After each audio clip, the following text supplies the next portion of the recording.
오늘 이사야 6장의 말씀을 통하여서 주여 어느 때까지니까 라는 제목으로 강해 이어가도록 하겠습니다. 자, 본문 6장은 선지자 이사야가 하나님께 소명을 받는 장면이 등장하고 있습니다. 1절 보겠습니다. 우시야 왕이 죽던 해에 내가 본즉 주께서 높이 들린 보좌에 앉으셨는데 그의 옷자락은 성전에 가득하였고 스랍들이 모시고 섰는데 각기 6날개가 있어 그 둘로는 자기의 얼굴을 가리었고 그 둘로는 자기 발을 가리었고 그 둘로는 날며 서로 불러 이르되 거룩하다 거룩하다 거룩하다 만군의 여호와여 그 영광이 온 땅에 충만하도다 하더라. 하나님의 임재와 경험 앞에 일반적인 사람들의 반응은 어땠을까요? 성경에 기록되어 있는 바 많은 사람들이 엎드려졌고 두려움에 떨었고 또 죽을까 염려하는 장면들이 등장하고 있죠. 이사야는 어땠을까요? 5절 볼까요? 그때 내가 말하되 화로다 나여 망하게 되었도다. 나는 입술이 부정한 사람이요 나는 입술이 부정한 백성 중에 거주하면서 만군의 여호와이신 왕을 배었음이로다 하였더라. 이사야가 재앙이 내게 닥쳤구나 라고 탄식을 합니다. 왜 이런 탄식을 하느냐? 하나님의 포도원인 이스라엘이 하나님을 버리고 말씀을 버렸기 때문이죠. 5절의 표현에 의하면 부정하기 때문입니다. 여기 부정하다라는 의미는 종교적 의미에서 더럽혀졌다, 부패해졌다 라는 의미를 가집니다. 또 입술의 부정함은 마음의 부패를 상징합니다. 마음에 있는 것이 말로 나올 때 가장 먼저 걸치는 게 입술이죠. 그래서 이런 것에 기인한 표현입니다. 5장 12절과 24절에는 이렇게 말씀하고 계시죠. 여호와께서 행하시는 일에 관심을 두지 아니하며 그의 손으로 하신 일을 보지도 아니하는도다. 그들이 만군의 여호와의 율법을 버리며 이스라엘의 거룩하신 이의 말씀을 멸시하였음이로다. 이에 이어지는 하나님의 말씀은 그들의 죄의 결과 그들이 이방의 칼에 넘어질 것에 대하여 구름에 가려진 빛으로 묘사하고 있었습니다. 본문 6절 그때 그 스랍 중에 하나가 부젓가락으로 제단에서 집은 바 핀 숯을 손에 가지고 내게로 날아와서 그것을 내 입술에 대며 이르되 보라 이것이 내 입에 닿았으니 내 악이 제하여졌고 내 죄가 사하여졌느니라 하더라. 자, 이사야의 불안함과 또 그 공포하고는 달리 하나님께서는 그를 구원하십니다. 그가 입술이 부정하다라고 고백했기 때문에 그의 입술을 정결케 하여 주십니다. 이후에 누가 나를 대신하여 백성들에게 갈까라는 하나님의 탄식 앞에 이사야가 반응을 하는데 8절 내가 또 주의 목소리를 들으니 주께서 이르시되 내가 누구를 보내며 누가 우리를 위하여 갈고 하시니 그때 내가 이르되 내가 여기 있나이다 나를 보내소서 하였더니.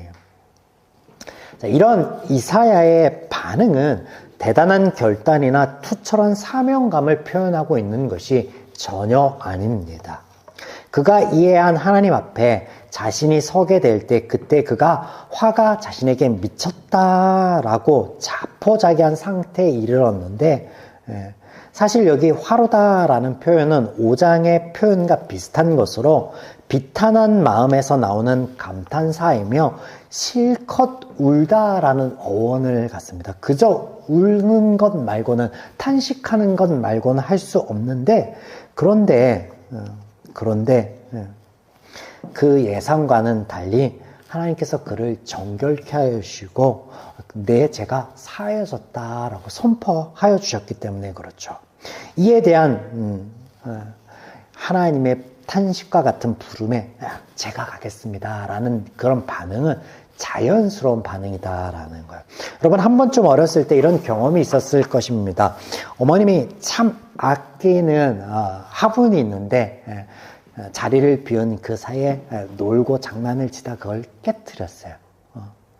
오전에 그런 일이 있고 오후 늦게 어머님이 귀가할 때까지 얼마나 마음 졸이고 얼마나 그 마음이 힘들었겠습니까? 그런데 어머님이 와서 혼을 내고 야단을 치는 것이 아니라 혹시 다치진 않았니? 예 하면서 위로를 전합니다. 그리고 배고파할 그 아이를 위해서 저녁을 맛있게 준비하고 있어요. 그러면 이 아이가 어떤 반응을 보이죠? 전에 하지 않는 일들을 하는데 식탁을 막 닦고 수저젓가락을 갖다 놓고 어머님이 시키지도 않은 그릇들을 나릅니다. 이런 반응, 대단한 헌신이나 사명감에 의한 반응이 아니라는 거예요. 어머니가 나에게 베푼 그 은혜에 대한, 사랑에 대한 지극히 자연스러운 반응인 거예요. 이사야의 모습이 그런 거예요. 그런 거예요. 오늘 6장에서는 이렇게 지극히 정상적인 이사야의 반응과 더불어 이사야 보기에 정말로 이상한 하나님의 반응이 대조되어서 드러나고 있음을 우리는 보게 됩니다. 하나님께서 누가 우리를 위해 갈까 하셨기에 이사야가 가겠다라고 하였죠. 이때 하나님께서 백성들에게 가서 전하고 보이라라고 하신 말씀이 벌써 이상합니다. 9절에서 10절 여호와께서 이르시되 가서 이 백성에게 이르기를 너희가 듣기는 들어도 깨닫지는 못할 것이요 보기는 보아도 알지 못하리라 하여 이 백성의 마음을 둔하게 하며 그들의 귀가 막히고 그들의 눈이 감기게 하라. 염려하건대 그들이 눈으로 보고 귀로 듣고 마음으로 깨닫고 다시 돌아와 고침을 받을까 하노라 하시기로. 이사야의 고백에 의하면 이스라엘은 부정한 백성입니다. 즉 하나님과의 언약을 더럽혔고 부패한 백성입니다. 이사야가 생각하기에는 그런 백성들에게 보냄을 받으니 이제 그들에게 회개하라, 하나님께로 돌아와라, 언약을 다시금 신실하게 지켜라 라고 선포할 것을 예상하였을 텐데, 그런데 하나님의 말씀은 정반대이죠. 들어도 깨닫지 못할 것이고 보아도 알지 못할 것이고 고침도 받지 못할 것이다. 너무나 이상한 하나님의 말씀에 이 황망함에 이사야가 다시금 묻죠. 11절 내가 이르되 주여 어느 때까지니까 하였더니. 이 질문 안에는 이런 의미가 있겠죠. 주여 언제까지 심판의 메시지만, 황망한 메시지만 전해야 됩니까? 하나님의 구원의 때는 언제입니까? 그러나 이어지는 말씀은 그를 더욱 당혹해 하였을 것입니다. 11절부터 보겠습니다. 성읍들은 황폐하여 주민이 없으며 가옥들에는 사람이 없고 이 토지는 황폐하게 되며 여호와께서 사람들을 멀리 옮겨서 이 땅 가운데 황폐한 곳이 많을 때까지니라. 그 중에 10분의 1이 아직 남아 있을지라도 그것도 황폐하게 될 것이나 밤나무 상수리 나무가 배임을 당하여도 그 구루터기가 남아 있을 것 같이 거룩한 씨가 이 땅의 구루터기니라 하시더라. 무슨 말씀입니까? 희망적인 메시지로 보이십니까? 아니요, 그렇지 않습니다. 씨가 다 말라 아무것도 남아있지 않을 때까지 라고 말씀하고 계시는데, 나무에 구루터기만 남아있다라는 것은요, 아무리 울창한 숲이라도 모든 나무가 싹 다 배임을 당하고 그 찌꺼기만 남아있는 상태를 얘기하는 거예요. 완벽하게 황폐해진 상태가 될 때까지 라고 말씀하세요. 여러분, 이 말씀이, 이 상황이 지금 이해가 되십니까? 우리가 선지자 하면 하나님의 메시지를 전하는 자들, 그래서 이스라엘 백성들이 죄를 지을 때 다시금 그들이 회개하고 하나님께 돌아와서 그 은혜를 힘입기를 바라는 그런 쪽으로 생각하기 마련인데, 이사야에게 전한 그 말씀들이 계속 이상함의 연속입니다. 이사야 또한 그렇게 여겼을 것입니다. 더 이상 말을 잇지 못합니다. 이런 그의 반응, 지극히 자연스러운 것입니다. 6장의 시작은 어떻게 시작되고 있냐면 내가 본즉이라는 말로 시작돼요. 즉 이사야에 의한 기록이다라는 거예요. 그가 이해한 하나님, 또 그의 반응이 여실히 기록되어지고 있다라는 것입니다. 지금까지 본문의 내용을 하나님의 이상한 반응과 이사야의 자연스러운 반응으로 살펴본 것이 바로 이 이사야의 시점에서 살펴봤다라는 거예요. 이사야 5장에서 하나님과의 깨어진 관계 안에 죄인들의 삶 가운데 맺는 들포도를 이렇게 묘사하고 있었습니다. 열심히 사는 사람들이 그 열매를 맺지 못하는 삶, 부유함과 여유도 있지만 만족과 평안이 없는 삶, 가진 재능을 가지고 삶을 영유하려 하는데도 실패하는 삶, 그리고 이것이 하나님과의 깨어진 관계 때문이다 라고 말씀을 드렸고, 더 세밀히는 하나님의 말씀의 원리가 아닌 제 원리를 가지고 삶 가운데 따랐기 때문이다, 그 결과다 라고 말씀을 지난주에 나누었습니다. 그렇다면 여러분, 죄의 원리는 무엇이며 하나님의 원리는 무엇입니까? 어떤 차이이며 무엇이 다릅니까? 이 질문 앞에 그 누구도 쉬 이야기하지 못합니다. 한두 문장으로 정의 내리기가 쉽지 않는 물음이죠. 때문에 하나님께서는요, 말씀을 늘 곁에 두어라, 부지런히 묵상하라 라고 말씀하시지 10계명의 그 10가지의 말씀만 온전히 지키면 돼, 그런 말씀하지 않으십니다. 이스라엘이 613가지로 세고 있는 율법 규정과 같은 것들을 잘 지킴으로 될 수 있다라고 말씀하시지 않습니다. 그렇게 말씀하시지 않아요. 우리는 먼저 하나님의 다름을 이해해야 합니다. 이사야 강해를 시작하며 이스라엘의 역사적인 측면을 배제하고 예언서에 등장하고 있는 말씀들이 실제 그들의 삶에서 일어난 것들을 또한 배제하고 우리는 하나님의 일하심의 순서에 의하여 하나님의 이야기를 하는 성경의 하나님의 시각으로 좀 보아오자 라고 그렇게 보고 있습니다. 자, 이런 관점 안에 오늘 본문의 이야기들을 다시 한번 보고자 합니다. 9절 보겠습니다. 이 백성에게 이르기를 너희가 듣기는 들어도 깨닫지 못할 것이요 보기는 보아도 알지 못하리라. 이 표현은 복음서 내에서도 예수님께서 종종 하시는 말씀입니다. 자, 이것은 죄인의 상태에 관한 말씀입니다. 복음서에 이런 이야기들이 등장할 때 제가 여러 번, 또 우리가 수요 예배 때 나누고 있는 누가복음 강의 안에서도 최근에 살펴본 것이죠. 우리가 지금 나누고 있는 이사야서를 시작하여서 말라기서까지가 선지서입니다. 이스라엘의 모든 왕정 시대 안에 하나님께서 그들 선지자를 통해서 돌아오라, 회개하라 선포하지만 그들 죄인은 하나님의 말씀을 들어도 돌이키지 못합니다. 그래서 결국은 어떻게 됩니까? 나라가 패망하는 데 이르게 되죠. 들어도 못 듣는 상태, 보아도 못 보는 상태, 이것이 죄인의 상태다라고 성경에서는 우리에게 가르쳐주고 계시는 거예요.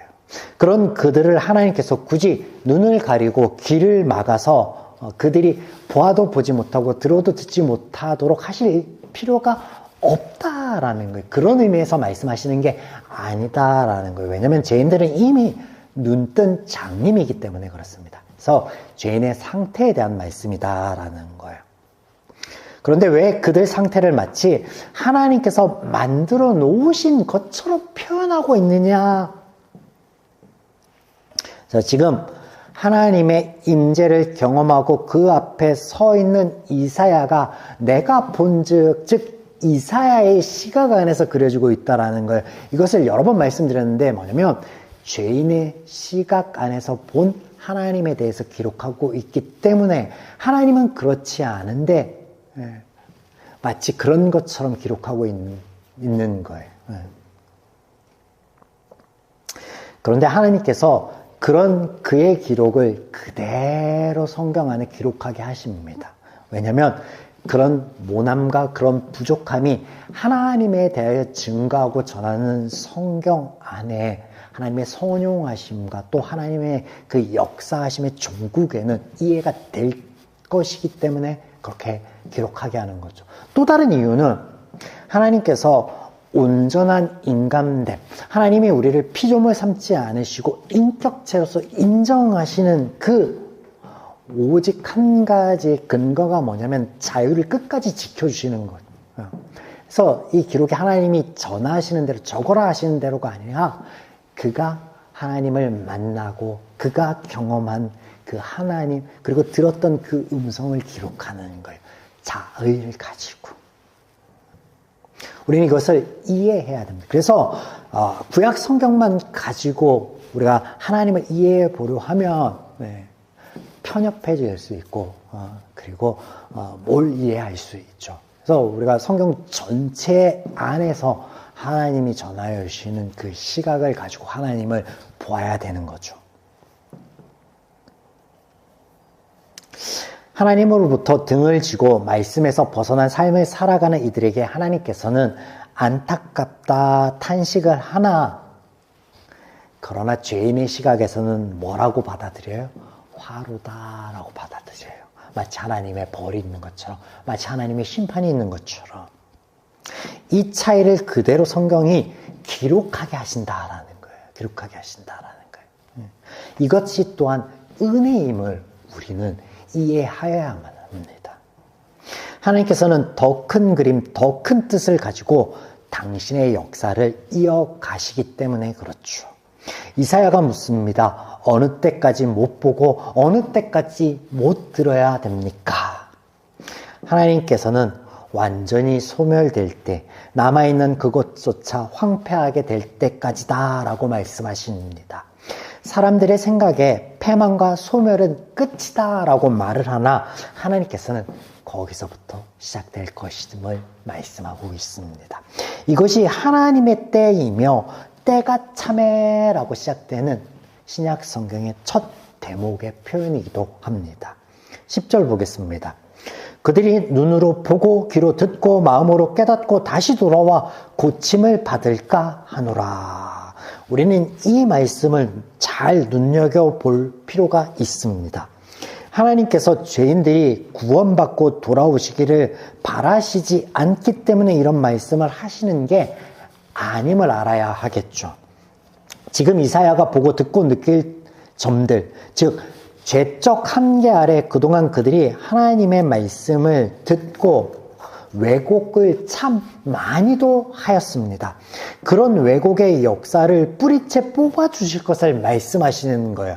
지금 그들이 죄의 한계 아래 있는 상태에서 깨닫는다고 한들, 돌이킨다고 한들 그것이 온전할 수 없으니까 온전하지 못한 상태로 여전히 아니 더 큰 아픔을 초래할 것을 하나님이 막으시겠다라는 선포인 거예요. 이해가 되시죠? 여러분 생각하여 봅시다. 예수님께서 이 땅에 오셨을 때 그들이 나름 하나님의 말씀을 그 삶 가운데 철저하게 지키고 따르려고 애썼습니다. 그런데 예수님께서는 다음과 같은 말씀들을 많이 하시는데 너희가 박하와 운항과 모든 채소의 11조를 드렸다. 하나님 말씀 참 잘 지켰어. 그런데 그 안에 있는 공의와 하나님께 대한 사랑은 버렸다라고 말씀하시는 거예요. 이런 모습으로 지속되며 그 삶이 황폐함으로 점철될 것을 하나님이 바라시지 않는다. 안타까움의 탄식인 거예요. 하나님이 너희가 구원받기를 원하지 않아. 너희가 회개하기를 원하지 않아. 그런 말씀이 아니라는 거죠. 창세기 중후반부에는 하나님께서 개인의 삶 가운데 찾아오셔 만나주시며 복을 주시는 장면들이 이어지는데 우리가 잘 알고 있는 아브라함, 이삭, 야곱, 요셉이 그들의 이야기입니다. 창세기 12장 2절에 보시면 내가 너로 큰 민족을 이루고 내게 복을 주어 내 이름을 창대하게 하리니 너는 복이 될지라 라고 말씀하세요. 아브라함의 생애에 하나님께서 주신 복은 과연 무엇일까요? 그것은 하나님을 아는 것입니다. 아브라함 입장에서 그의 앞에 나타난 여호와라는 신이 약속을 하여 주시는데 같은 약속을 많이 하여 주시는데 지킬 생각은 안 하시는 것 같아요. 아내의 경수가 끊어져 아무런 소망이 없기까지 인간의 상식으로 도무지 방법이 없을 때까지 그때까지 아직 하나님의 때는 아직이었습니다. 그 과정 가운데 아브라함은 하나님의 약속을 믿지 못하는 것을 넘어서 비웃기까지 합니다.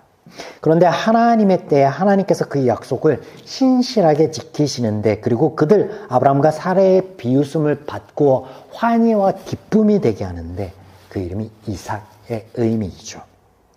이를 통해 알 수 있는 것, 하나님을 모르던 자가, 하나님을 믿지 못하던 자가 하나님을 알게 되었고 하나님을 믿게 되었다라는 거예요. 이것이 하나님의 역사이며 하나님의 때이며 하나님이 주시는 복의 온전함입니다. 온전함. 하나님을 아는 것. 내가 가겠습니다. 이사야가 호기롭게 나설 때 하나님께서 전하여 주시는 말씀의 면밀을 여러분 자세히 보면 이사야가 실제로 할 수 있는 일은 전무합니다. 그냥 하나님께서 하나님이 하실 일과 그들의 상태를 말씀하여 주실 뿐이에요. 그 어떤 것도 요청하거나 지시하지 않으십니다. 다만 죄인들인 그들의 상태와 죄의 결과만을 말씀하실 뿐이죠.